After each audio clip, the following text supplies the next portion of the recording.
मौलिक अधिकार संविधान के भाग 3 का अंग है। भाग 3 में मौलिक अधिकारों का वर्णन किया गया है और किस संविधान के अनुच्छेद में, अनुच्छेद भी बताना होगा। भाग 3 के अनुच्छेद 12 से लेकर 35 तक मौलिक अधिकारों का वर्णन किया गया है।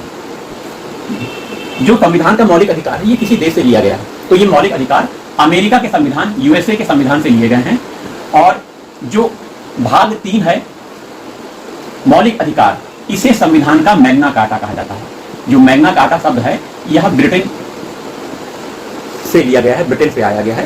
तो ब्रिटेन में जो कुछ मजदूरों के संबंध में जो कानून बनाए गए थे, उन्हें कुछ अधिकार दिए गए थे, वो ज्यादा महत्वपूर्ण थे। तो संविधान का महत्वपूर्ण भाग वहां का बना हुआ वो कानून, तो भारत का मैग्ना कार्टा भारत के लोगों को दिया गया मौलिक अधिकार है। मौलिक अधिकार किसी व्यक्ति के प्रति होता है, व्यक्ति के मौलिक अधिकार होते हैं, राज्य का, सरकार का कोई मौलिक अधिकार नहीं है। मौलिक अधिकार किसी व्यक्ति के होते हैं, याद रखिएगा, व्यक्ति के होते हैं।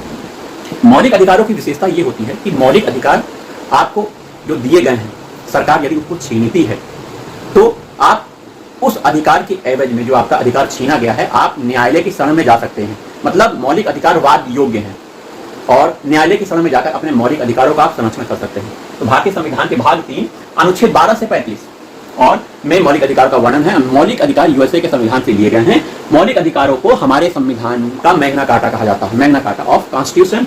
और मौलिक अधिकार किसी व्यक्ति को दिए जाते हैं, व्यक्ति से संबंधित होते हैं। तो मौलिक अधिकार संबंधी अपने कुछ बातें पढ़ ली जो कि प्रारंभिक परीक्षा में पूछी जाती हैं, आप इसको नोट डाउन कर सकते हैं। आइए कुछ शुरुआत में कुछ मौलिक अधिकार पढ़ा देते हैं, कुछ मौलिक अधिकार अगले वीडियो में पढ़ाएंगे। तो पहला मौलिक अधिकार आपका समता का अधिकार है।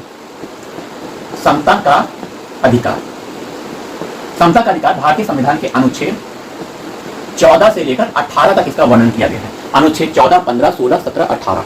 तो समता के अधिकार में अनुच्छेद जो 14 है, आर्टिकल 14, यह कहता है कि विधियों के समक्ष समता, विधियों के समक्ष समता। सभी व्यक्ति, भारत के जितने भी व्यक्ति हैं, चाहे वो कोई भी पद को धारण क्यों ना करता हो, कितना भी अमीर व्यक्ति क्यों ना हो, कितना भी गरीब व्यक्ति क्यों ना हो, सभी एक ही विधि के अधीन एवं अंतर्गत आएंगे। वह विधियां समान रूप से लागू होंगी। तो विधि के समक्ष समता का मतलब है विधियों, जो भारत में विधि बनी है, उस विधि के अंतर्गत सभी व्यक्ति हैं, चाहे वो किसी भी पद प्रतिष्ठान में रहा क्यों ना।